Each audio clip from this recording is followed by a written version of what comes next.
If you think कि talent लगता है तो मैं बताऊं, कोई टैलेंट नहीं लगता, कोई टैलेंट नहीं लगता। कार में खाता ठीक करने के लिए 0 टैलेंट लगता है। कितना? 0। कोई टैलेंट नहीं। मेरे में कोई टैलेंट है क्या? नहीं है। I am 0 talented plus super positive man. मेरे में कोई टैलेंट नहीं है भाऊ, सच में नहीं है। I am 0 talented man and super positive.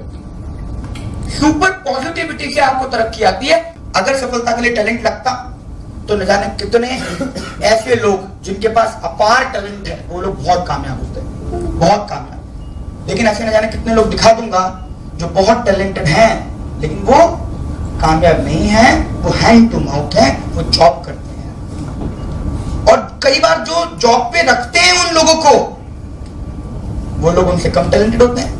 Am I right it way? Yes or no? Yes. भाई बिल गेट्स ने कहा है, अगर आप अपने सपनों के लिए काम नहीं करोगे तो कोई और आपको हायर करेगा अपने सपनों के लिए काम करने के लिए। 2 ही ऑप्शन बचते हैं जिंदगी में, या तो अपने ड्रीम के लिए काम करें या दूसरों के सपनों को सच करने के लिए काम करें। इन दोनों प्रक्रियाओं में टैलेंट की जरूरत नहीं है। हाँ, हो सकता है एक बार नौकरी करने के लिए टैलेंट आवश्यक हो, उसके लिए रिज्यूमे बनाना पड़ता है, सीवी फॉर्म भरने पड़ते हैं, बहुत सारी प्रक्रियाएं करनी पड़ती हैं। लेकिन अपने जीवन में कामयाबी के चरमोत्कर्ष पे पहुंचने के लिए किसी टैलेंट की जरूरत नहीं है। मैं अभी आपको ये प्रूफ करके दिखाऊंगा। फ्यू, ये थिंग है, गलती से थिंक लिखा गया है। Few things required 0 talent. कुछ ऐसी चीजें हैं जिनमें 0 टैलेंट लगता है, इनके बारे में चर्चा करें। आई पहली चीज प्लीज क्लिक करें, that is called time punctuality. आज टाइम पंक्चुअलिटी के लिए कौन सा टैलेंट चाहिए यार? टाइम पंक्चुअलिटी के लिए कोई टैलेंट चाहिए? कौन सी स्किल चाहिए कि ये स्किल आ जाएगी तो मैं टाइम का पंक्चुअल हो जाऊंगा? लगती है कोई स्किल? अरे बड़ी बड़ी स्किल्स, बड़ा बड़ा टैलेंट पानी भरता है उन लोगों के आगे जो समय के पाबंद है। जो इंसान समय का पाबंद है, हर चीज आपके लिए ना के बराबर होगी। लेकिन अगर आप टाइम के पंक्चुअल नहीं है तो आपके लिए हर चीज मुश्किल होगी, हर चीज आपके लिए मुश्किल होगी। इस बात को बहुत गहराई से समझो। मेरे को मेरे जीवन का एक बहुत बड़ा अनुभव मिला। मैं अपनी पहली फ्लाइट ले रहा था, मैंने ये बात 1-2 बच्चों के साथ शेयर भी करी। मैं अपनी फर्स्ट फ्लाइट ले रहा था, मुझे अमृतसर से फ्लाइट पकड़नी थी। चूंकि मैं इनोसेंट था तो मेरे को ज्यादा जानकारी नहीं थी कि फ्लाइट पहली फ्लाइट थी तो मुझे ज्यादा जानकारी नहीं थी। मेरी उम्र भी 19 साल थी। पहली फ्लाइट, जोश इतना कि जब मैं पहली बार एयरपोर्ट पे गया तो एयरपोर्ट पे जाने के बाद ही अमृतसर की लैंग्वेज में इंसान मगरूर हो जाता है। तो मैं मगरूर हो गया। वहां के दृश्यों को देख के फोटोज ले रहा हूँ, सेल्फी ले रहा हूँ। पहली बार था। मेरे को आज भी बहुत अच्छे से याद है, मेरी अराउंड 8:30 की फ्लाइट थी और 7:30 वॉज माई रिपोर्टिंग टाइम। लेकिन मेरे को इस बात की जानकारी नहीं थी कि 7:30 रिपोर्टिंग टाइम होएगा। अपने को तो लगता था, अपने तो इससे पहले बस ही पकड़ी थी, तो अपने को लगता था कि भाई ये बस ही तो है, ये एयर बस है, तो अपन 10 मिनट पहले चले जाएंगे। 8:30 बजे का टाइम। अब मैं पूरे टाइम में अच्छा, हैरानी वाली बात, मैं सुबह 5:30 बजे अपना होटल चेकआउट करके 6 बजे एयरपोर्ट पहुंच गया और 6 बजे से लगा के मैं 7:45 बजे तक एयरपोर्ट घूम रहा हूं, मजे ले रहा हूं एयरपोर्ट पे। 8:30 बजे की मेरी फ्लाइट थी। अपन 7:15 बजे मैं पहुंचता हूं। मेरा एयर इंडिया का फ्लाइट था। एयर इंडिया के काउंटर पे मैंने अपना स्लिप दिखाया और बड़े प्राउड से खड़ा हो गया कि वो मेरी रिपोर्टिंग। तो जब मैं बोर्डिंग ले रहा था तो मुझे उन्होंने मेरा टिकट देखा और तुरंत एक्शन में आ गया। उसने तुरंत कॉल किए, मैनेजर को पता किया। तो मुझे कहता है, बड़ी सुंदर, ये सर बताते हैं, बड़ी खूबसूरत स्माइल के साथ मुझे कहता है, sorry sir, we can't help you. Means what? Means what? Sorry sir, we can't. मैंने कहा सर मतलब क्या हेल्प, मतलब क्या? कहता है सर आप इस फ्लाइट में बोर्ड नहीं कर पाओ। मैंने क्यों? Sir you are late.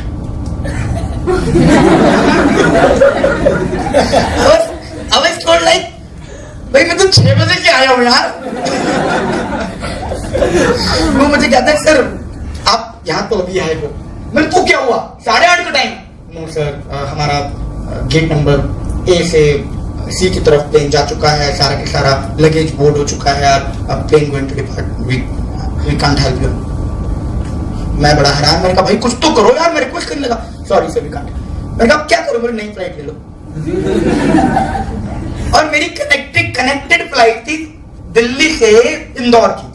अब चूंकि भाई मैंने 9,000 वहां भी लगाए थे, 7,000 की फ्लाइट मेरी मिस, 9,000 की अगली हो जाती अगर मैं वो मिस करता और दूसरी मगजमारी अलग, तो मैंने 12,000 रुपीज एक्स्ट्रा पे करके 1 घंटे की कनेक्टिंग फ्लाइट लेके मैं दिल्ली पहुंचा। मेरे को जिंदगी में पहली बार समय का मूल्य समझ में आया कि भाई जो टाइम तूने सेल्फियां लेने में इधर उधर घूमने में लगाया था, वो तेरे को 12,000 वो और 7,000 पुराना 19,000 रुपए का समय पड़ा। तो ये तो मैंने पैसों से कैलकुलेट किया, लेकिन time is very very precious, उसको आप पैसों में नहीं तोल सकते। Try to reach everywhere before time. हर कामयाब इंसान की आदत होती है वो समय से पहले जगह पे पहुंचता है। मैं बहुत पढ़ता हूँ अमिताभ बच्चन जी के बारे में, आज भी उनके बारे में मैं ये पढ़ता हूँ कि वो आज भी फिल्म सिटी जब उनका शूट होता है, वो कई बार फिल्म सिटी का गेट खोलते हैं सुबह 4 बजे जाकर के। Amitabh Bachchan, who is Amitabh Bachchan, you know भाई उनके बारे में तो बताने के लिए शब्द ही नहीं है। अगर वो इंसान आज इतना डाउन टू अर्थ है तो हम क्या भी बने हैं। आप सोच करके देखो कि उस इंसान को क्या जरूरत है। भाई उनका घर गृहस्थी ठीक से नहीं चल रही होगी क्या?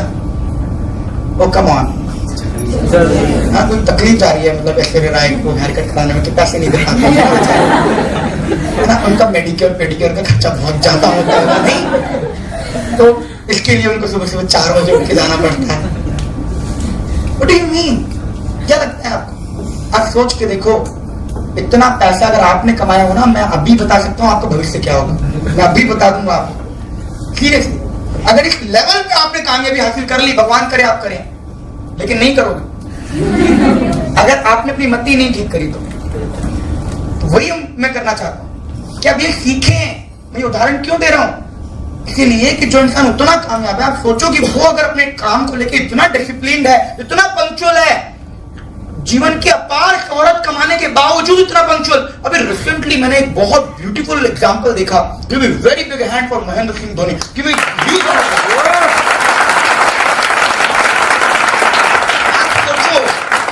अभी मैच था आयरलैंड के खिलाफ, आई थॉट आयरलैंड के खिलाफ मैच था, माही नहीं खेला उस मैच में, और वो थर्ड मैन बन के वाटर सर्व कर रहा है। वो किट दे रहा है, बैट दे रहा है, वो कौन बैट दे रहा है? ओह माय गॉड, कौन दे रहा है बैट?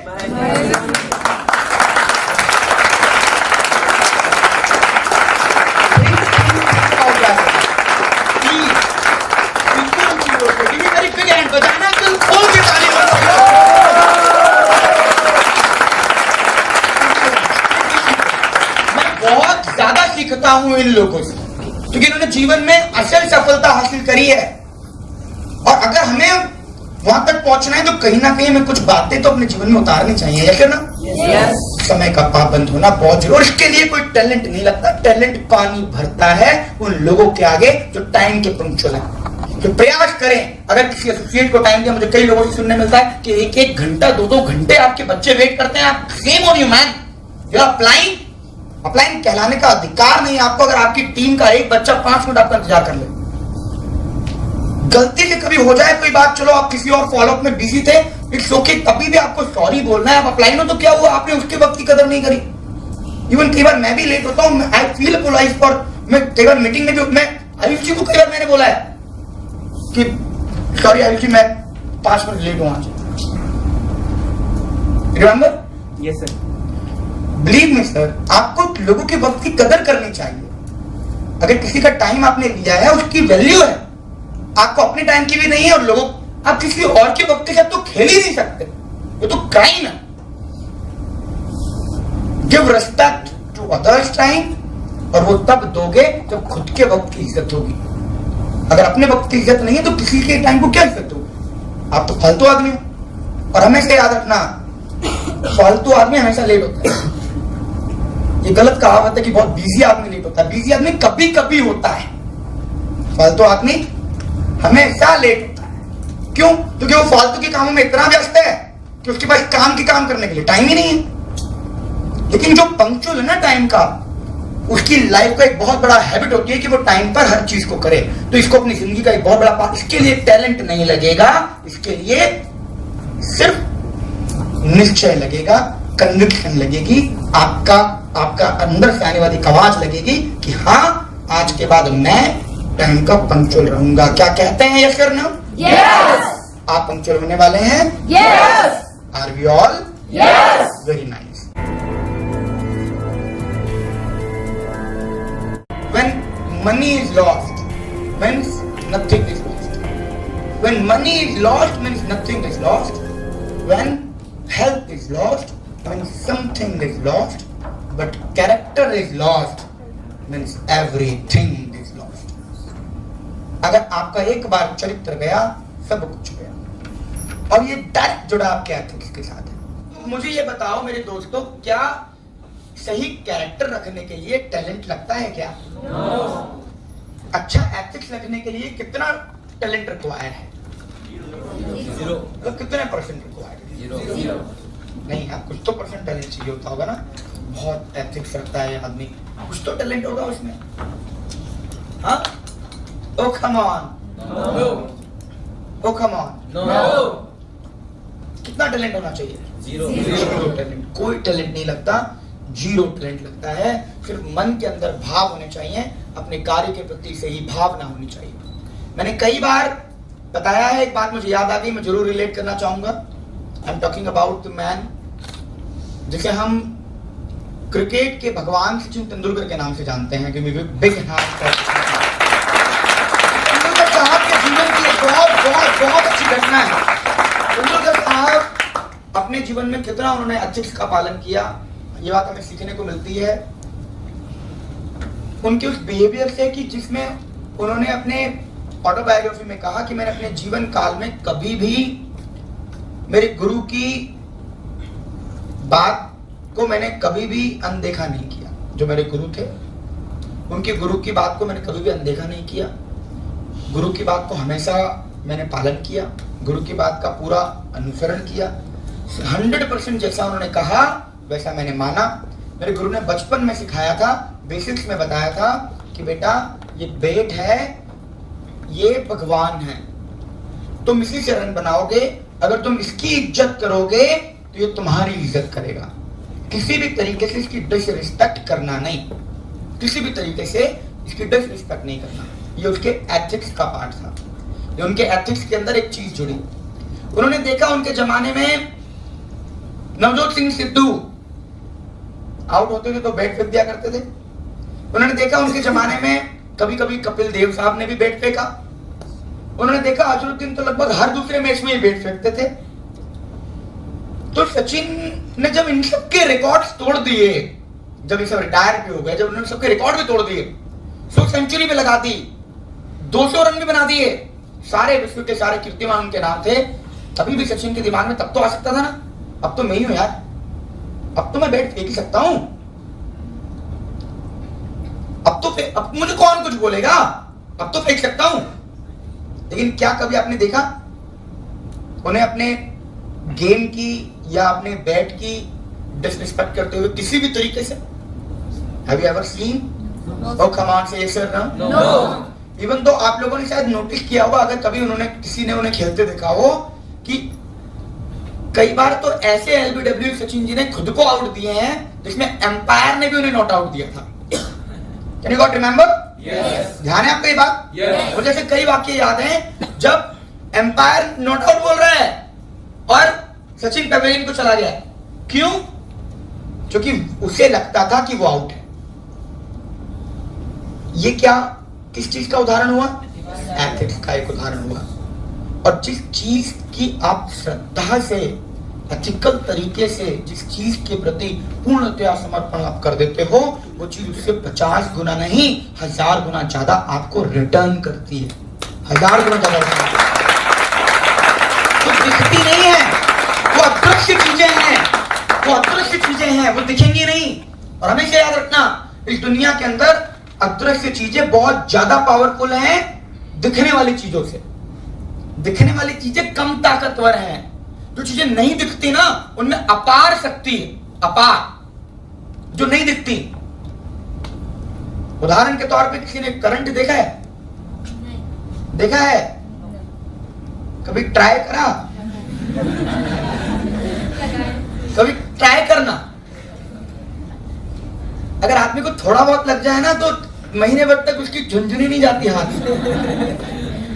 और अगर थोड़ा ठीक से लग जाए, अगर ठीक से लग जाए एक बार, तो फिर क्या होता है तो आप जानते हो, राइट? वो दिखता है क्या?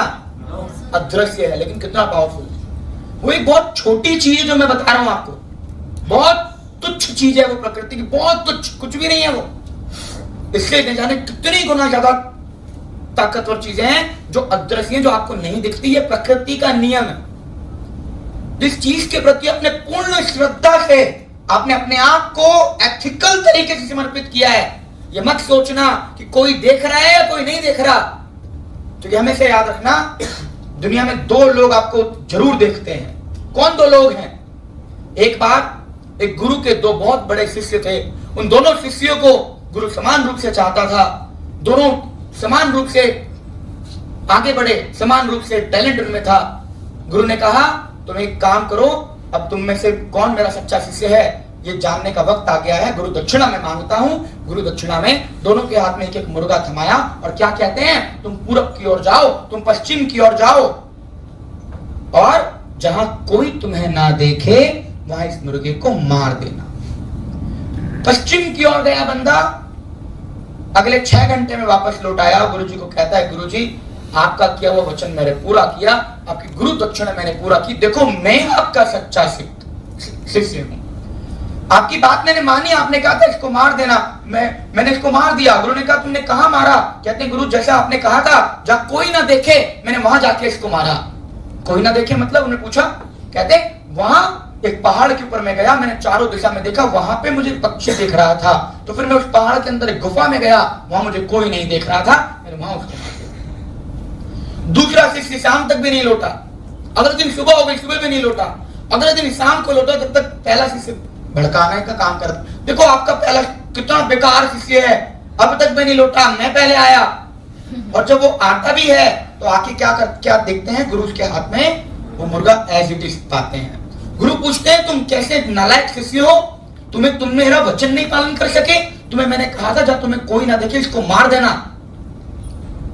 तो वो शिष्य जवाब देता है, गुरुजी मुझे ऐसी कई जगह मिली जहां मुझे कोई नहीं देख रहा था, कई जगह मिली, मैं नदियों के किनारे गया, पहाड़ों के किनारे गया, कई गुफाओं में गया, कई जगह मुझे ऐसी मिली जहां मुझे कोई नहीं देख रहा था, लेकिन दो ऐसे फिर भी लोग थे जो मुझे देख रहे थे, एक तो मैं खुद और दूसरा मेरा परमात्मा, दूसरा वो भगवान। आप जो कुछ भी एक्टिविटी करते हो, आप ये कभी, हम पता है इंसान की बहुत बड़ी मूर्खता होती है कि वो कोई भी काम करता है तो ये सोच करके करता है कि यहां मुझे कोई नहीं देख रहा, कर लूं। भाई वही कर्मा है, वही आपका कार्मिक अकाउंट बनाता है, वही आपका इनर सोल बना रहा है। Success come from inside out, not outside in. आप अकेले में क्या हो वही तो आपका चरित्र है ना। बाहर तो आप कुछ भी ओढ़ के आ सकते हो, वो तो पल भर का दिखावा होगा। रियलिटी में what your character is, that is the actual persona you have. The thing is, जिंदगी में कोई भी कार्य ऐसा जिंदगी में मत करना जो आपकी अंतरात्मा कह दे। देखो इंसान सब जानता है, उसको पता है क्या सही है क्या गलत है, इसकी कोई डेफिनेशन नहीं बनी, या मैं आपको बताऊंगा नहीं बोर्ड पे लिखे देखो ये सही है गलत। हर इंसान को पता है क्या काम सही है क्या गलत है, सब जानते हैं। जानते हैं सर? यस। कभी भी किसी और के पैसों के साथ, चीजों के साथ और स्पाउस, इस बात पे बात करूंगा थोड़ी सी। सबसे पहले पैसों के साथ। अपने बिजनेस के अंदर अपलाइन और डाउनलाइन का जो व्यवहार होता है वो बहुत पवित्र रिश्ता होता है। आप अपलाइन और एक डाउनलाइन अपने अपलाइन से संपूर्ण सर्विसेज ले सकती है सिवाय पैसों के, और एक अपलाइन चूंकि वो अपलाइन है तो वो उसे पैसे मांगने का अधिकार है उससे फालतू के? क्या ऐसा है? बिल्कुल भी नहीं। तो एक अपलाइन और डाउनलाइन कभी भी आपस में पैसों का लेन देन बिल्कुल भी ना करें, ये कंप्लीटली प्रोहिबिटेड है। अगर आपको कामयाब होना है, एथिक्स में खिलवाड़ मत करना, किसी के भी पैसों के साथ छेड़छाड़ मत करना, डाउनलाइन से पैसे उधार मत लेना, अपलाइन को पैसे उधार मत देना, बिल्कुल नहीं करना। दोस्त हैं, अभी दे दूंगा बाद में ले लूंगा, ये मत करना please, don't do this things. ये चीज नहीं चलती, इससे आपके व्यवहार खराब होते हैं। हमेशा याद रखो, अगर आपने किसी को पैसा दिया और आपने पैसा नहीं दिया, इन दोनों केस के नुकसान बताता हूं।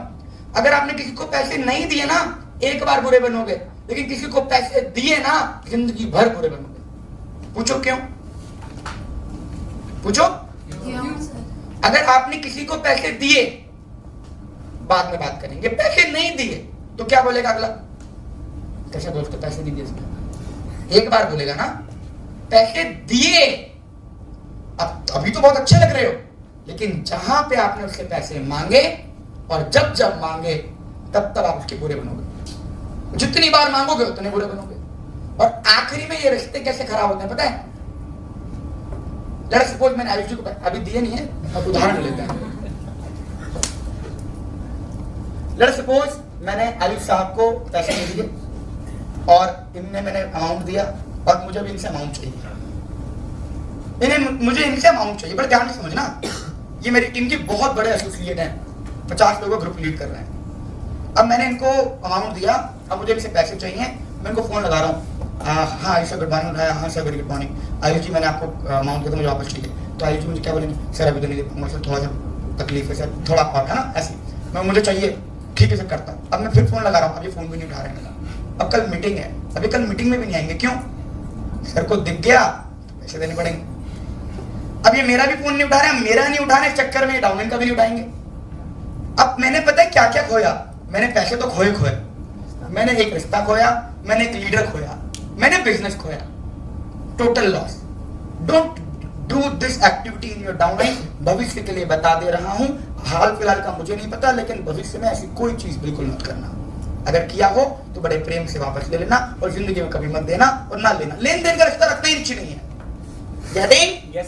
Second, spouse. भाई वैसे तो सभी बैचलर हैं, कोई शादीशुदा नहीं है, लेकिन फिर भी एक बात का ख्याल रखें, जहां पे बेटा कैरेक्टर, अब अच्छा कुछ लोग इसमें से इतने बड़े वाले हैं, सर किसी के साथ जबरदस्ती करो तो गलत है ना, राजी मर्जी से तो चलेगा ना, राजी मर्जी से। चूंकि आप सियागो का पार्ट हो, हमारी संस्था का पार्ट हो, आपको मैं बहुत ईमानदारी से एक बात बता दूं, इस बात को आपको कान खोल के सुन लेना है। हमारी नहीं समझ में आए तो हमारे लीगल्स के कॉलम को खोल के पढ़ लो, हमारी टीएनसी को खोल करके पढ़ लो। स्ट्रिक्टली लिखा हुआ है कि अगर हमारी ग्रुप के अंदर संस्था में आई हुई किसी भी लड़की के साथ किसी भी प्रकार का दुर्व्यवहार हुआ, इमीडिएट बेसिस पे कंपनी न सिर्फ उसको सियागो से बाहर निकालेगी बल्कि उसके ऊपर वैधानिक कानूनी कार्रवाई करेगी। ये मैं आपको बोल रहा हूं। और हमें ऐसा सिस्टम बनाना है, हमें ऐसा सिस्टम बनाना है, हमें ऐसा सिस्टम बनाना है, हमारी कोई भी बहन रात को 12 बजे, 1 बजे क्या 2-3 बजे भी अगर किसी भी भाई के साथ हो तो उसकी मम्मी पापा को चिंता ना हो, वो प्राउड से कह सके कि मेरी बच्ची दुनिया की सबसे सेफ जगह है, क्योंकि वो सियागो के परिवार में है। कोई परिवार कब बनेगा? जब आप लोग अपने कैरेक्टर को स्ट्रॉन्ग बनाओगे, अपने चरित्र को स्ट्रॉन्ग बनाओगे, कि अपने मूल्यों के साथ किसी भी शर्त पे in any condition in any circumstances कभी कॉम्प्रोमाइज मत करना। वो इंसान जीवन में सबसे ज्यादा तिरस्कार का पाठ होता है। दुनिया में हर इंसान उसे बुरी दृष्टि से देखता है जो अपने मूल्यों से, अपने नैतिक मूल्यों के साथ, एथिक्स के साथ खिलवाड़ कर ले। हो सकता है कि कुछ पल भर के लिए गलत करके आपको ज्यादा फायदा, ज्यादा लाभ हो रहा हो, लेकिन आपका कार्मिक खाता इसी से चलता है। आपके अगर आपने एथिक्स खराब किए, किसी का आपने हाथ बिगाड़ लिया, उसी समय आपका ऊपर का कार्मिक खाता डिस्ट्रैक्ट होगा और कहीं ना कहीं आपको हानि उससे ज्यादा होने वाली है। अगर आपके मन में से आवाज आ रही हो ना, एक बार भी आवाज आ रही हो ये कार्य सही नहीं है, प्लीज मत करना, नेवर डू, बिल्कुल मत करना। आपका दिल जिस काम को करने का दोबारा न दे, मत करना। वो गलत है? बिल्कुल नहीं, क्योंकि उसके कार्मिक अकाउंट आपके गलत होंगे। So I believe in this. Sachin Tendulkar से हम शिक्षा लेंगे, जिस कार्य को हम कर रहे हैं, मैंने पहले भी कहा, लास्ट मीटिंग में भी कहा था, मैंने आज भी कहा, आज भी दोहराया। आज हम एक मंदिर में हैं, मैंने लास्ट मीटिंग में भी कहा था, आपको शायद मेरी बात याद हो, कि जब आप किसी की भलाई के लिए कोई कार्य करते हैं तो आपके द्वारा उठे हुए हाथ भगवान के हाथ होते हैं। मेरी बात याद है? तो कम ऑन से यस और नो। जब आप कोई कार्य कर रहे हैं जो इतना पवित्र है, किसी की अच्छाई के लिए वो काम हो रहा है, तो इस बात को दिल से, अंतरात्मा से आपको समझना है, बहुत अच्छे तरीके से समझना है कि वहां 1% भी अपने आप के साथ और संस्था के साथ और संस्था के सिस्टम के साथ अनएथिकल बिहेवियर बिल्कुल मत करना। क्योंकि याद रखना सर, आप काम को डिसरिस्पेक्ट दोगे, काम आपको ऐसी डिसरिस्पेक्ट देगा, मुंह छुपाने की जगह नहीं मिलेगी। Respect your work, love your work, worship your work, your work is worship. Getting me? It's all about that. Efforts, कितना टैलेंट लगता है? Absolutely zero. आपसे पूछता हूं, मुझे बताओ, बीज को पेड़ बनने में, बीज के पेड़ बनने की प्रक्रिया के एफर्ट्स में कितने टैलेंट की आवश्यकता है? कोई टैलेंट है? कोई थोड़ा बहुत टैलेंट? प्रकृति के ऐसे न जाने कितने रूपांतरण है जो अपने आप कार्य होते हैं, उसमें कितना प्रतिशत टैलेंट चाहिए? Zero talent. सिर्फ एफर्ट्स लगाने का भाव होना चाहिए कि मेरे को ये काम करने का है, मेरे को एफर्ट्स डालना है, मुझे दिन रात मेहनत करनी है। और यकीन मानो, मैंने कई लोगों का ये आउटस्टैंडिंग एफर्ट पिछले लगभग 30 से 40 दिनों में देखा। तो मैं राउंड कर रहा था इस पूरे 1 महीने में, इस ग्रुप ने, जो ग्रुप यहाँ बैठा है, हमने तकरीबन 1 महीने में 1000 से ज्यादा प्रेजेंटेशन दिखाई हैं, जो अपने आप में एक रिकॉर्ड।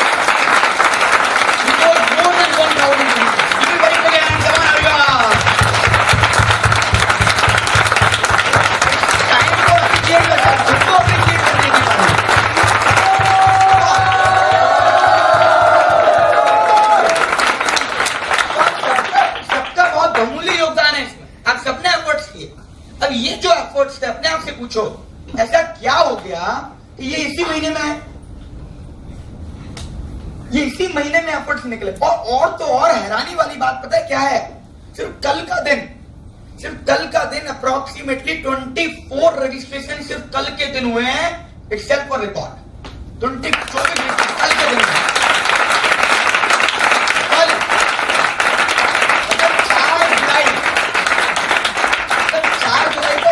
गया। मैं प्रीति मैडम को कह रहा था, कल नाइट में हम साथ थे, बड़ी क्लास लगी आपके अप्लाइंग की, तो मैम खुश हो रहे थे। मैंने कहा खुश होने वाली बात है ही नहीं बेटा, खुश होने वाली क्या बात है इसमें? एक दिन पहले जहां दूसरे सारे काम में आपको करना चाहिए, वहां सारे भिड़े हुए पेपर प्रेजेंटेशन दे रहे हैं। लाइक दैट सर, एक एंट्री बची है, भाग कर निकाल लो बस, एक एंट्री, आधी एंट्री, मतलब। तो मैंने मैम को बोला, मैंने कहा पता नहीं मैम ऐसा क्या हो गया हिंदुस्तान के अंदर, सब लोगों के पास आज ही आया पैसा। मतलब इतने दिन से तो पैसे थे नहीं किसी के पास, तो 4 जुलाई के दिन ही सबको सैलरी मिली है, तो सारे लोगों ने 4 जुलाई को ज्वाइन करा, एक सारी एंट्री अटकी हुई थी। तो ऐसा क्यों हुआ? पता है क्यों हुआ? तो मैम ने बोला, मैम ने कहा पता है सर, एक बात तो समझ में आ गई है। चलो थैंक गॉड आई तो चलो इनको तो आई, आप लोग खुद पे ऐसे हंस रहे हो, अभी समझ नहीं, अभी तो हमें अभी भी समझ नहीं बाकी है। 4 जुलाई कल ऐसा क्या हुआ? मैम कहती हैं सर मेरे को एक बात समझ में आ रही है। क्या समझ में आई? उन्हें बात भी समझ में आई कि सर जब आग लग जाती है ना सर, कभी भी कुछ भी हो जाता है। तो इम्पोर्टेंट बात क्या थी? इम्पोर्टेंट बात क्या थी कि हमें जो आग है भाई, सोच के देखो, अगर ये आग आपने 3 को भट्टी जलाई, 4 को जली, 4 की रात तक कमाल हो गया। अगर ये आग आप रोज लगा के रखो तो आपको नहीं लगता कि जितना बिजनेस आपने इन पिछले 7-8 दिनों में किया उतना बिजनेस आप हर हफ्ते कर सकते हो या उससे कई गुना ज्यादा? Don't you feel like that? लेकिन मैं बताना ये चाह रहा हूं कि इसके लिए कितना टैलेंट लगता है। भाई इसके लिए कोई टैलेंट लगता है क्या? It's all about your psychological process कि आपने एक साइकोलॉजी बना ली है कि जब तक कोई आखिरी डेट आएगी नहीं हम काम करेंगे। एग्जाम के एक दिन पढ़ने के पहले की जो गंदी आदत पड़ी हुई है उस गंदी आदत के कारण आपका मैक्सिमम करियर खराब हो रहा है। इस बात को समझो, life is not a joke. Exam नहीं चल रही है, बार बार एडीसी नहीं होगी, अब अगले साल होगी। तो क्या अगले साल की 4 जुलाई को आप मैक्सिमम एंट्रीज करोगे? That is the point of understanding. समझने वाली बात है, इस बात को बहुत गहराई से समझें। एफर्ट्स एक ऐसी चीज है जिसे अगर आपने समझ लिया कि मेरे को करना है और ठान लिया मुझे करना है, तो दुनिया में कोई कायनात का कोई शख्स में इतनी काबिलियत नहीं है जो आपको रोक ले। मैं आपको यकीन मानो, मैं पूरी ईमानदारी से आज स्टेज के ऊपर खड़े होकर बता रहा हूं, ये पूरा साल यस सर के लिए और मेरे लिए जितने चैलेंजेस से भरा रहा, उतना भगवान न करे कि कभी आप में से किसी को भी उनकी जिंदगी में उतने चैलेंजेस आए। हमारे माइंड का 50-60% हिस्सा हमेशा, ऐसा शायद एक भी दिन नहीं रहा होगा, हमेशा कुछ उलझुल चीजों को सॉर्ट आउट करने में लगा रहा। ऑलवेज 50-60% हिस्सा अननेसेसरी वेस्ट हो रहा था। पर उसके बावजूद भी आप में से किसी को भी शायद ये कभी फील नहीं हुआ होगा कि हमारे प्रेजेंस में या हमारी एक्टिविटी में कहीं कोई कमी है थोड़ी बहुत। What you have to understood that कि आपको ये सोचना है कि जिस परिस्थिति में आप हैं, अभी काजिम साहब भी एक बहुत अच्छी बात बोल करके गए कि आप जिस एज में हैं इस उम्र को समझो। ये उम्र निकलने के बाद आपके हाथ से वो कहते हैं ना, बात पछता है हो क्या जब चिड़िया चुग गई। चिड़िया खेत चुगने के बाद कुछ नहीं कर पाओगे, ये एज निकलने के बाद कुछ नहीं कर पाओगे। इंतजार करना कि काश भगवान मैं फिर बच्चा हो जाऊं, जो असंभव है वो नहीं हो सकता। एक एज होती है, ये आपकी राइट एज है। इस एज में आप जो चाहो वो कर सकते हो। जितनी मेरी बहनें बैठी हैं, आप सबकी राइट एज है। आपके पास ये जिंदगी के 3 साल है बस। इन 3-4 सालों में अगर आपने ढंग से काम कर लिया, मेहनत कर ली ना, तो आप पता नहीं क्या कर जाओगे, इतिहास कर जाओगे। जितने बॉयज बैठे उड़ा कर रख दोगे आप। अगर आपको इस बात को बहुत गहराई से समझना है तो पर्सनली काउंसलिंग लो, कुंदन सर से सर समझाएंगे। सीरियसली सर बताएंगे कि आपकी उम्र में काम करने का फायदा क्या होता है। एक उम्र आने के बाद परिवार की जिम्मेदारियां सर पे आ जाती हैं। आज पेरेंट्स आपको ये नहीं कहते होंगे कि तुम घर के 4 काम करो, घर में कुछ पैसे दो, कुछ लोगों को छोड़ के। लेकिन आज से 3 साल के बाद भी क्या पेरेंट्स आपको कुछ नहीं कहेंगे? आज से 3 साल के बाद पेरेंट्स, आप भी जानते हो क्या होने वाला है आपके साथ। तो इस बात को समझो, ये उम्र निकल जाएगी, कुछ नहीं बचेगा। समय सबसे कीमती चीज है, मैंने अभी पहले थोड़ी देर पहले समझाया। एफर्ट्स करने के लिए टैलेंट नहीं लगता, लगती है क्या? ज़ील। क्या लगती है? ज़ील। ज़ील लगती है, सिर्फ हिंदी में बोलूं तो लगती है नीयत कि मेरे को करने का है। लगता है दृढ़ निश्चय, your strong conviction to do that, कि मेरे को करने का है, मुझे करना है। ये ठान लिया, क्या तकलीफ है?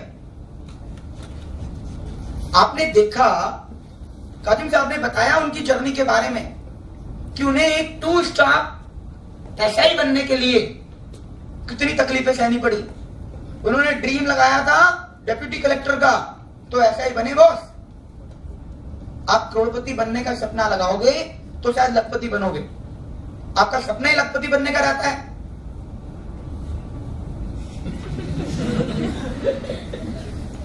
क्या मिलेगा?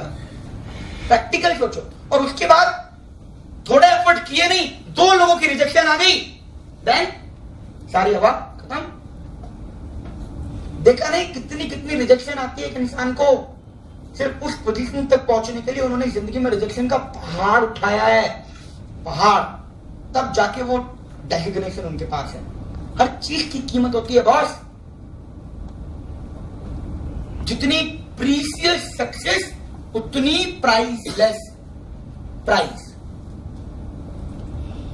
पूरी की पूरी एडवांस चुकता करनी, एडवांस, कोई बार्गेनिंग नहीं, कोई बकाया नहीं। इस बात को समझो, टैलेंट नहीं चाहिए, काम करने की इच्छा चाहिए। That is clear? Body language, body language is the most important part. Body language एक दुनिया की ऐसी लैंग्वेज है जो सबसे बड़ी लैंग्वेज है। चले जाओ, आपकी बॉडी लैंग्वेज सबसे ज्यादा काम आती है। आपका बॉडी पोस्चर, आपका बॉडी गेस्चर सर्वाधिक महत्वपूर्ण है। आपके जीवन में कामयाबी को डिफाइन करने के लिए जो सबसे इंपॉर्टेंट चीज होती है वो होती है आपकी बॉडी लैंग्वेज। एक नेगेटिव इंसान नेगेटिव होता है उसकी बॉडी लैंग्वेज के कारण, और एक पॉजिटिव इंसान पॉजिटिव होता है उसकी बॉडी लैंग्वेज के कारण। उदाहरण के तौर पे please come this side, come on the stage and please बेटा स्टेज पर आओ। Clap for this guys, come on. दोनों आपके सामने खड़े हैं।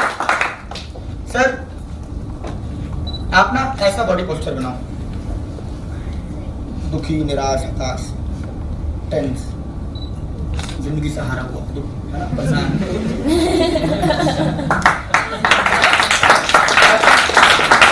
दोनों सेम काम करने गए हैं। इनको भी इनके गेस्ट ने मना कर दिया, इनको भी इनके गेस्ट ने मना कर दिया, वो दुखी हो गए। सही बोलती थी मम्मी, कुछ नहीं होगा, कुछ नहीं हो रहा है। मन में नेगेटिव थॉट ले रहे हैं, नेगेटिव पोस्चर, झुके हुए कंधे, लटकी हुई टांगे। It's a symptom of positive body language.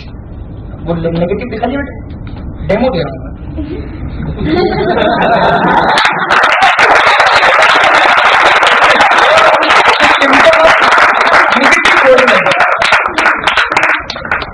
आप यकीन मानना, नेगेटिव बॉडी लैंग्वेज के साथ कभी कामयाब हो नहीं सकते, और पॉजिटिव बॉडी लैंग्वेज के साथ कभी नाकामयाब। क्या लिखा है यहाँ पे? Say aloud, I am a leader. कोई बड़े से बड़ा आदमी क्या दे, तुम नहीं कर सकते। लाइन याद रखना, say aloud, say aloud, say aloud। जो अकेले में नहीं, भीड़ में सबके सामने चल सकता, ये पॉजिटिव बॉडी लैंग्वेज है। मैं तो कहता हूं नेगेटिव गेस्ट के सामने कर देना, आपकी नेगेटिविटी खत्म हो जाएगी। आपके माइंड में सेकंड थॉट आएगा, मैं कर दूंगा। आपके माइंड में नेगेटिव थॉट आ ही नहीं सकता अगर आपका बॉडी लैंग्वेज पॉजिटिव है। तो try to make your body language very positive. मैं देखता हूं लोगों को मीटिंग के बाहर खड़े हैं, ऐसे झुके हुए कंधे, है ना। मैंने कई बच्चों को बोला, कई बच्चों को कहता हूं पॉजिटिव बॉडी लैंग्वेज सीखो। Positive body language is the most important thing. अब आप ऐसे कंधे लेके जाओगे। अब आपने देखा ज्योति मैडम ने कितने ब्यूटीफुल तरीके से उन्होंने एक्सप्लेन किया। भाई आपकी लैंग्वेज इतनी नेगेटिव है कि अगला उड़ा देता है आपको। सीखो ना उनसे, उनकी लैंग्वेज इतनी पॉजिटिव है कि उनके सामने यशर ने भी बताया कि वहां के 3 साल का अनुभव लिए आदमी के हाथ कब कप आ रहे थे हमारी 1 महीने की बच्ची के सामने।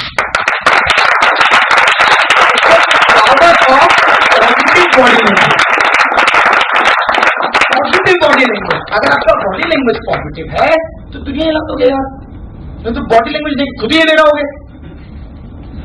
Always having a good body language. बुरी से बुरी परिस्थिति, आपको घर में मम्मी ने मना कर दिया तो मम्मी को ऐसा एक्साइटेड होकर दिखाना, आओ वो मम्मी अब तो देखो विनिंग स्माइल, ऐसे करके बैठ के एकदम टेंशन लेके कुछ नहीं होगा। एक विनिंग मुस्कान, कैसी होती है विनिंग स्माइल?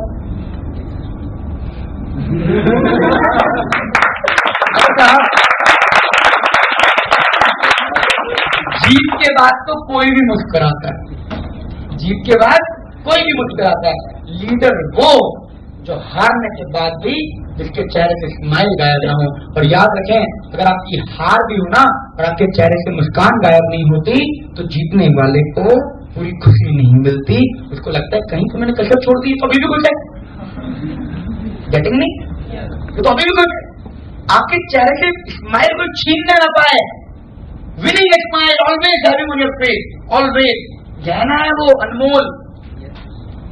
आफ्टर मीटिंग बच्चे देखता हूं ऐसे लटका है, एक ही गेस्ट आया था, उसने भी मना कर दिया, क्या होगा मैं?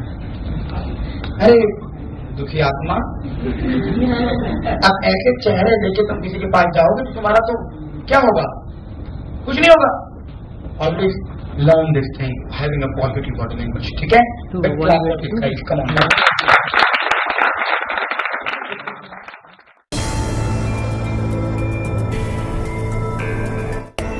एनर्जी। अब भाई मुझे बताओ, एनर्जी के लिए कितना चाहिए? कितना टैलेंट चाहिए? से अलाउड इतना, zero talent for energy. Energy की बात हो रही है, मैं तो भूल भी गया था। तो एनर्जी कहाँ है?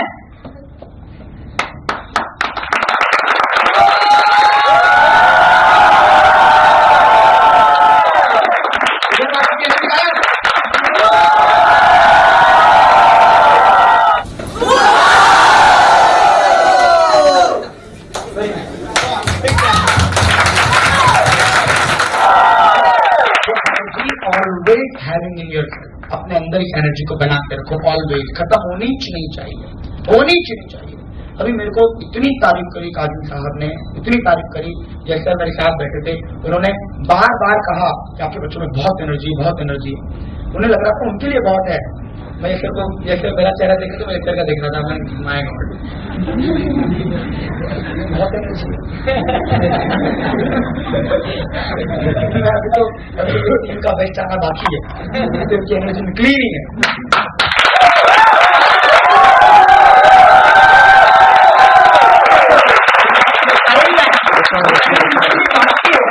एनर्जी आने को दो जरा, राइट? ऑलवेज बी एनर्जेटिक, भूलने का नहीं, एनर्जेटिक रहो। इसके लिए टैलेंट नहीं लगता है, लगता है कोई टैलेंट? बहुत टैलेंटेड आदमी है यार, कितनी एनर्जी होती। अच्छा मैं तो एक बात का जवाब दो, एक बीएससी पढ़ा हुआ आदमी और एक बीकॉम पढ़े हुए आदमी की एनर्जी लेवल में अंतर होता होगा नहीं? अच्छा, और एमबीए वाले की एनर्जी तो बहुत ही बढ़िया होती होगी नहीं? और उसने इंजीनियरिंग किया होगा, उसकी एनर्जी तो क्या कमाल होती होगी नहीं? हाँ? और डॉक्टर की एनर्जी मैडम,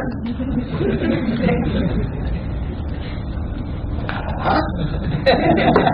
मैंने जितने डॉक्टर देखे सारे मैंने बुझे हुए बल्ब देखे। I know so many of the doctor, कई लोगों से पर्सनल कॉन्टेक्ट है, सारे बुझे हुए, किसी में कोई एनर्जी नहीं है, बोलते भी इतना धीरे कि कान लगा के सुनना पड़ता। अगर गलत नहीं बोला मैम, कैसी है? एनर्जी होती ही नहीं है। तो एनर्जी के लिए कोई टैलेंट चाहिए क्या? पढ़ाई से एनर्जी का कोई ताल्लुक है क्या? टैलेंट से ताल्लुक है? क्या चाहिए इसके लिए? सिर्फ एनर्जी चाहिए, एनर्जी चाहिए ओनली। और वो आपके अंदर है, कहीं से लाओगे नहीं, आप में है भाई, निकालो। निकालेंगे एनर्जी?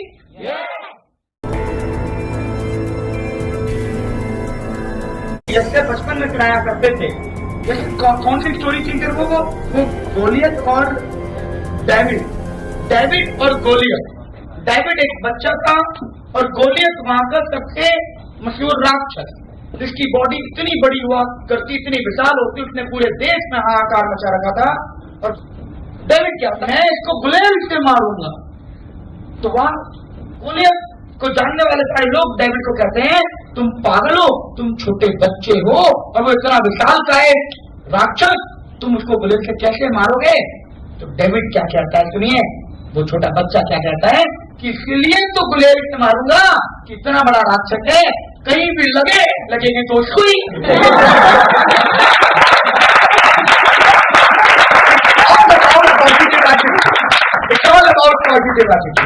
जितना सकारात्मक सोचोगे उतना ज्यादा जीवन में कामयाबी मिलेगी, जितना पॉजिटिव सोचोगे उतना तरक्की मिलेगी। जितना पॉजिटिव। एक कहानी सुनी थी, एक राजा था और उसका एक मंत्री था, दोनों शिकार पे गए।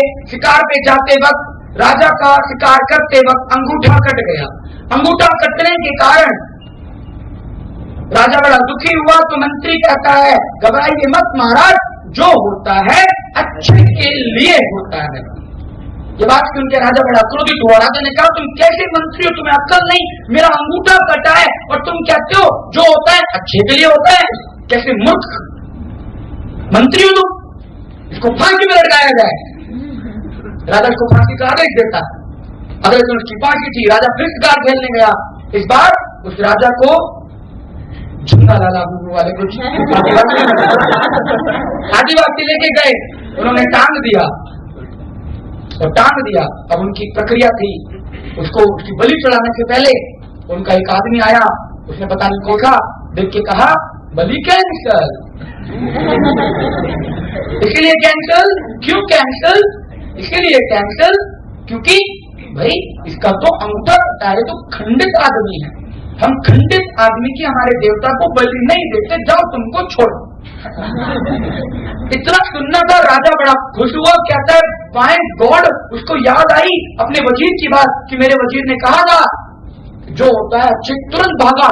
और उसके दिमाग में आया कि मेरे वजीर को तो फांसी चढ़ने वाली होगी, तुरंत भागा। देखा तो वो लटकने वाला था, उसने तुरंत फांसी रुकवाई और वजीर को कहता है माफी हो गई मंत्री, तुम सही थे, मैं गलत था, जो होता है अच्छे के लिए होता है। लेकिन अभी भी एक बात समझ में नहीं आई। राजा पूछता है चलो मेरा अंगूठा कटा, मेरे साथ अच्छा हुआ, मैं बलि चढ़ने से बच गया, लेकिन तुम्हारे साथ तो गलत तो कर लिया ना मैंने तुम्हारे साथ तो बुरा कर लिया, तुम तो अभी फांसी पे लटक जाते। तो मुझे फिर कहता है नहीं महाराज, जो होता है अच्छे के लिए होता है। महाराज कहते क्यों? तो मुझे कहता है इसलिए महाराज क्योंकि हर बार शिकार खेलने के लिए मैं आपके साथ होता था, अगर आप मुझे यहाँ नहीं छोड़ के जाते तो इस बार भी मैं आपके साथ होता। आप तो खंडित थे,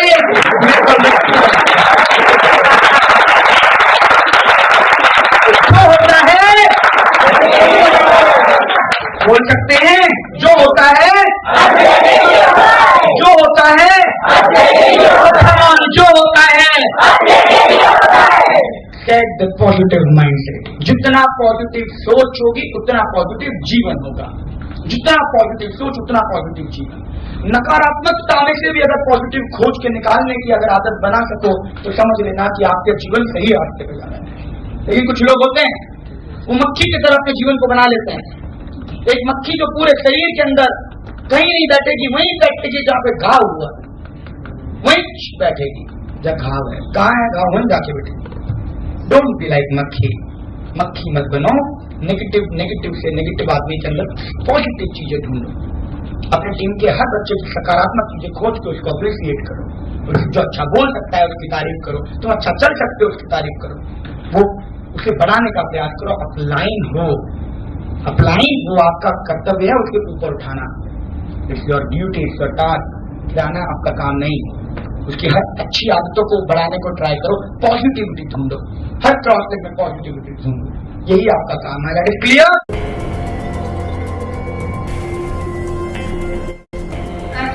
पैशन मतलब भाई जुनून। हर कामयाब इंसान भाई जुनून नहीं था, ये तो आप जानते हो। चाहे वो कोई भी रहा, चाहे वो अंबानी साहब हो, चाहे वो इस दुनिया के अंदर हमारे देश के प्राइम मिनिस्टर नरेंद्र मोदी जी हों, उनके जुनून की तो क्या मिसाल दें आपको। Great man, give me very big hand for Modi.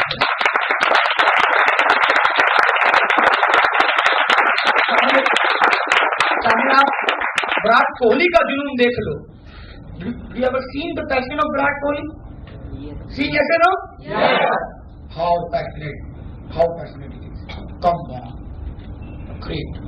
अभी यशगर के साथ में एक मैच देख रहा था फुटबॉल का, और रोनाल्डो का मैच था। रोनाल्डो आप सब जानते हैं, शायद उसने ये उसका लास्ट वर्ल्ड कप है। क्या एनर्जी है उसकी टीम का सबसे सीनियर प्लेयर होगा वो, लेकिन इतना स्पीडी वो दौड़ता है, उसकी एनर्जी देखकर लोग उसके प्रेरित होता है। Called passion about his game. और मैं कई लोगों को देखता हूँ, अरे अभी तो जवान हो भाई, 17-18 साल तुम्हारी एज नहीं है, बुझी आत्मा की तरह तुम चलते हो, जुनून तुम में है नहीं, फिर क्या तो 32 लाख कमाना है। How going to earn? हाथों में जुनून है, हाथों में जुनून नहीं है, ऐसा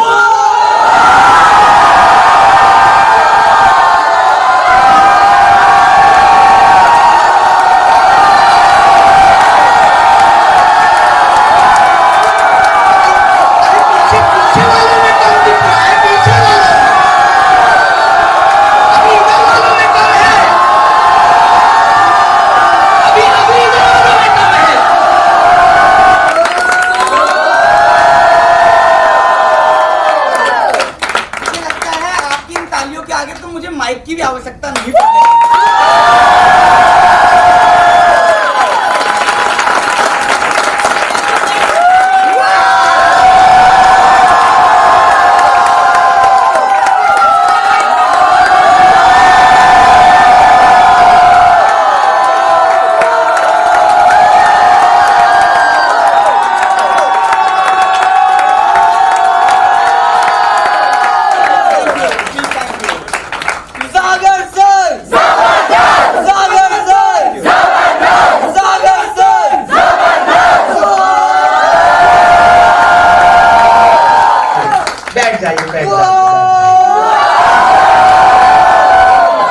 Thank you so much.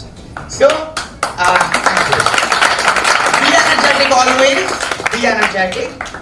Be passionate for everything. किसी भी चीज के लिए जुनूनी बन जाओ। जो इंसान जुनूनी है तरक्की उसके पेट छूती है। इसके लिए टैलेंट नहीं लगता, माइंडसेट लगता है, जुनून लगता है। Take this passion with yourself for everywhere. हमेशा ऐसा नहीं बाइक से टायर डालूंगा तो जब बहुत जुनूनी हो जाऊंगा, अभी तो घर में से थोड़ा सीखने दो। ऑलवेज 24/7 और कैरेक्टर का पार्ट होना चाहिए। Please the next.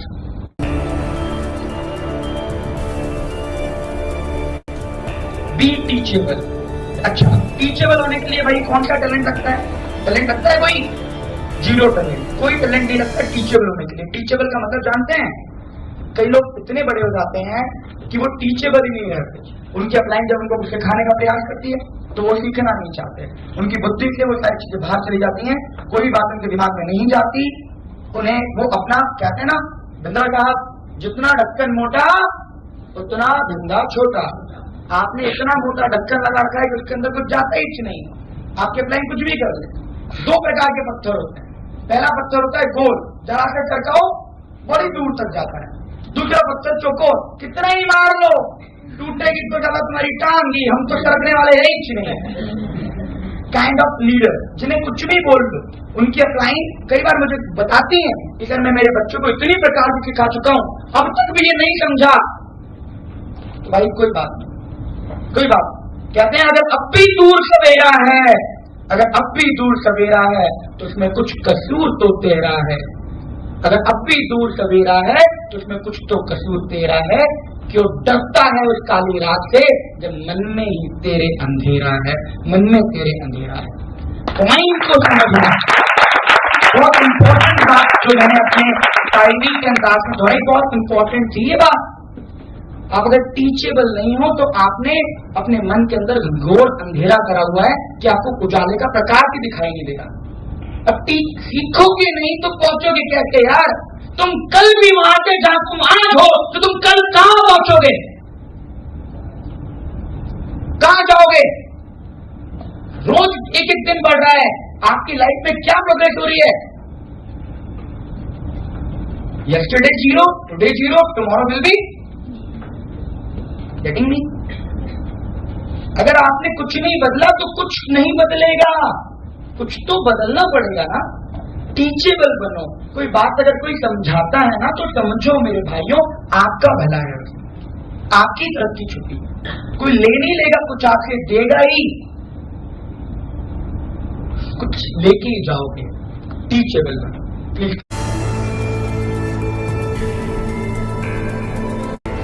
Doing extra, कुछ एक्स्ट्रा करने के लिए मेरे दोस्तों मुझे एक बात का जवाब दो, कौन सा टैलेंट लगता है?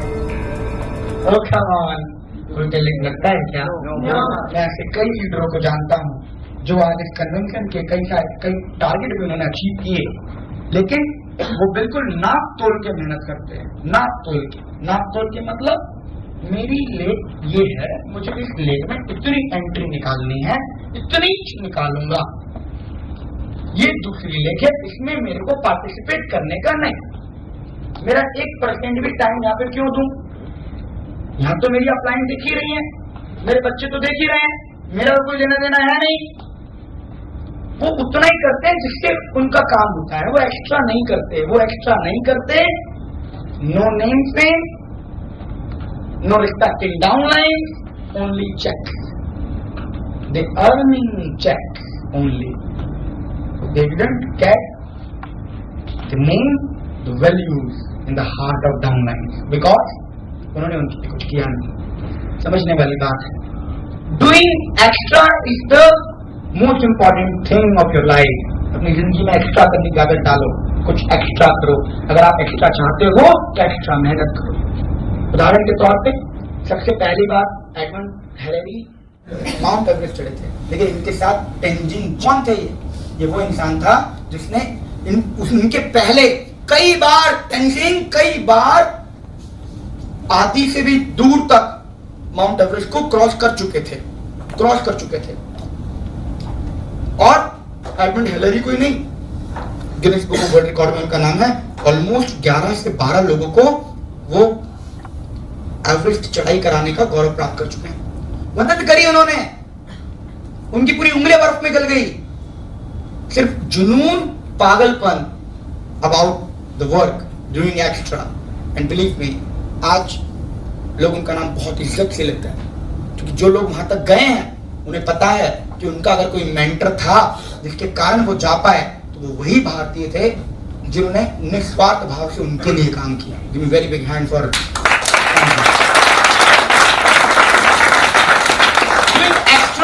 Essence of your leadership. दोस्त, एक्स्ट्रा करो, एक्स्ट्रा करने की आदत डालो। कुछ भी काम एक्स्ट्रा करो। अपलाइन ने बोला ना 3 मीटिंग दिखाने का है तो 3 ही दिखाने का है क्या? मैंने आपको कई बार समझाया कि आपके अपलाइन बहुत समझदार होती है, बहुत समझदार। मैं आज आपको आपके अपलाइन के राज खोलता हूँ। एक बार पहले भी खोले थे, कुछ नए लोग हैं, पूरे खोल दूंगा आज सबके सामने। आपके अपलाइन बहुत समझदार होती है, स्पेशली लाइक पुजारी साहब, है ना? आप भी कल समझदार नहीं हो। तो जितने भी अपलाइन में बहुत समझदार अपलाइन होती है। ये क्या करती हैं? ये इनको पता है मेरे को 50 प्रेजेंटेशन कराने का है। मेरी टीम में 10 बच्चे हैं। कितने बच्चे हैं? 10। 50 डिवाइडेड बाय 10 कितना बना? 5। हर बच्चे का कितना आया? 5। हर बच्चा 5 कर देगा तो मेरा कितना होगा? 50। अपना काम हो जाएगा, अपने चेक बने। ये सोच करके आपको टारगेट देते हैं। Seriously it happens. आप मानो चाहे मत मानो, ये तो सच है। ये सोच करके टारगेट देते हैं कि मेरा काम क्या है? मेरे को 100 प्रेजेंटेशन करानी है। अच्छा, 100 करानी है। मेरी टीम में 15 लोग हैं, साथ भी करवा दी, मेरा काम हो गया। इनका कैलकुलेशन ऐसे चलता है। Getting me? लेकिन आप बताओ, इनकी तो नैया लग गई पार। What about you? हमेशा याद रखो, मेरी सफलता अगर आज बता रहा हूं आपको, कोई अपलाइन नहीं थी। जब कोई अपलाइन नहीं होती है तो आदमी कहीं तो जुड़ता है, तो मैं सीधा वहां जुड़ा जहां मैं आपको जुड़ने को बोल रहा हूं। अब चूंकि मैं वहां जुड़ा तो मैं अपना टारगेट लेता था, और मैं सबको मेरा टारगेट नहीं देता था, सबको सिखाता था अपना बनाओ, अपना टारगेट बनाओ। एंड बिलीव मी दोस्तों, अगर आप वो करोगे ना जो आपके अपलाइन ने कहा है, अपलाइन ने कहा ना 5 कभी मत करना। अपलाइन बोलेगा 5 ले लो, बोलना सर 20 दो। 5 तो आपका टारगेट है, इससे तो आपका चेक बनेगा, इससे मेरा चेक बनेगा क्या? अब प्रैक्टिकल सोचो, 5 आप प्रमोट करते हो, 5 गेस्ट वेन्यू में आएंगे, कितनी ज्वाइनिंग आएगी? 1 या 2? 2 ज्वाइनिंग आ गई तो 2 क्वालिफाई करोगे ना, कौन सा चेक बनेगा तुम्हारा? अगर आप क्लब अचीवर हो और 5 आप प्रमोट करो, 5 पे कोई चेक आ रहा है क्या? तो इस बात को समझो, मैं कंसेप्ट समझा रहा हूं, मतलब समझदार अपलाइन के कंसेप्ट है ये। वो अपना टारगेट देती हैं, 5 कर लो, मेरा तो चेक हो जाएगा, हो गया काम, इस हफ्ते का डन। अपलाइन को बोले sir very good morning sir, इस हफ्ते भी चेक बन रहा है, इधर गुड न्यूज ट्रांसफर, है ना? बच्चों को कितने का बना? किसी का नहीं बन रहा। क्यों नहीं बन रहा? क्योंकि बच्चे अपलाइन के टारगेट को आप फॉलो करो। Never follow your upline goal, always follow your goal. You are doing job over there, job कर रहे हो क्या? फिर अपना टारगेट बनाओ ना। कभी तो प्रीति मैम को बोलो मैम 50 पार्ट्स लगेंगे इस बार, आई वांट 50 पार्ट्स। भाई मेरी टीम है 5 लोगों की, एक से 10 प्रमोट कराऊंगा, कुछ मर्जी हो जाए, भाग से करूंगा। 50 आएंगे, 30 को ज्वाइन कराएगा, और इसी हफ्ते के अंदर आधा क्लब, आधा स्टार डन, इसी हफ्ते डन।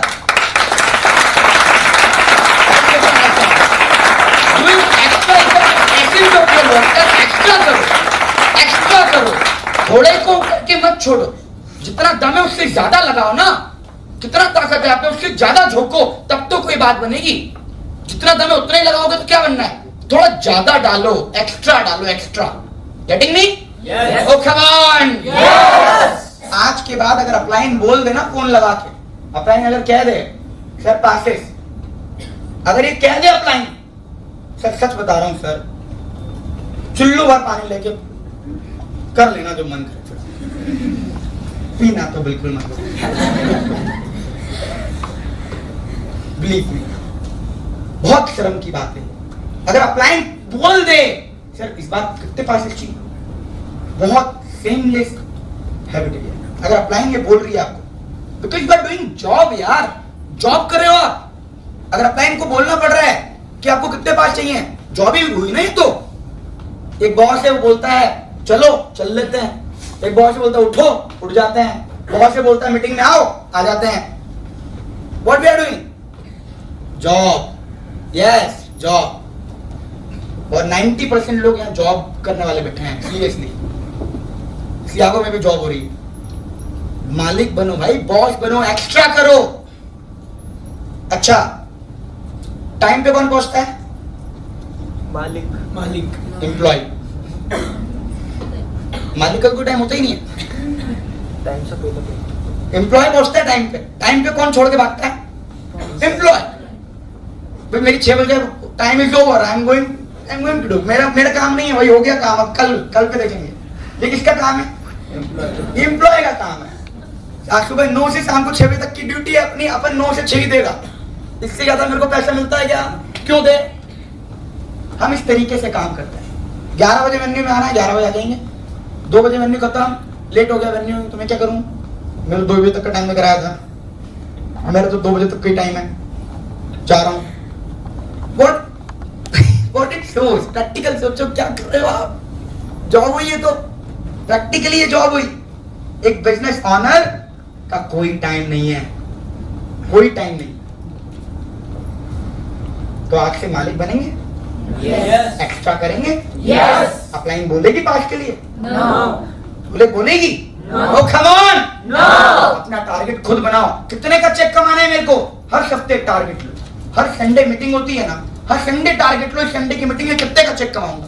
इस संडे मीटिंग से लेट अस सपोज आपको 9 एंट्री पे चेक आता है, तो आपको 9 एंट्री के लिए 40 प्रेजेंटेशन दिखाने का है। तो आपकी 5 लोगों की टीम है, हर बच्चे से अगर आपने 10-10 का भी टारगेट लिया खुद को मिला के, तो आपका काम हो जाएगा। आपको ऐसे सोचने का है। लेकिन ये तो अपलाइन तो ऐसे ही सोचती है। लेकिन जितनी भी डाउनलाइंस हैं, आपको अपना टारगेट लगाना कि अपलाइन ने बोला है 5, मतलब उसमें अपलाइन का तो चेक बन रहा है, मेरा नहीं बन रहा। तो आपका कितने में बनेगा उतने करना। अगर आपको लगता है 1 से बन जाएगा तो 1 प्रमोट करना। आपको लगता है 2 से हो जाएगा 2 करना। और आपको लगता है इससे कुछ नहीं होगा तो मैक्सिमम करना। बिजनेस मैक्सिमम में चलता है, एक्स्ट्रा के ऊपर काम करना। That is clear? और कम ऑन से यस और नो।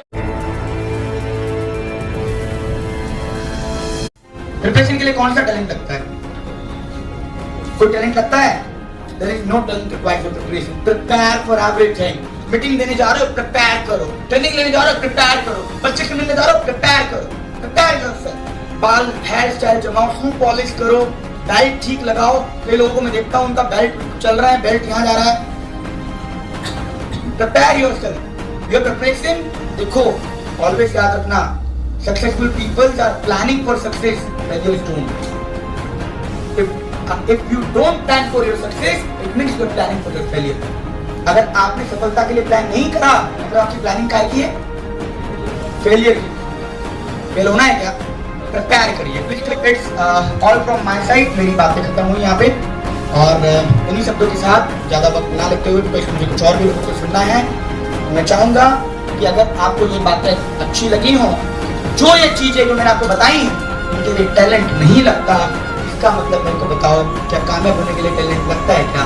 No. अगर ये सारी चीजें फॉलो कर ली तो क्या कामयाब हो जाओगे? तो कमान होगे? विश्वास है? मुझे टैलेंट की जरूरत है? तो मतलब मैं टैलेंट के खिलाफ नहीं हूँ। अगर इसके बाद आपके पास टैलेंट है ना, तो वो प्लस पॉइंट है। वो आपको बहुत बड़ा विजेता बनाएगा, बहुत कामयाब लीडर बनाएगा। लेकिन टैलेंट नहीं भी है, जो 10 चीजें ले आए तो जिंदगी के अंदर बहुत कामयाब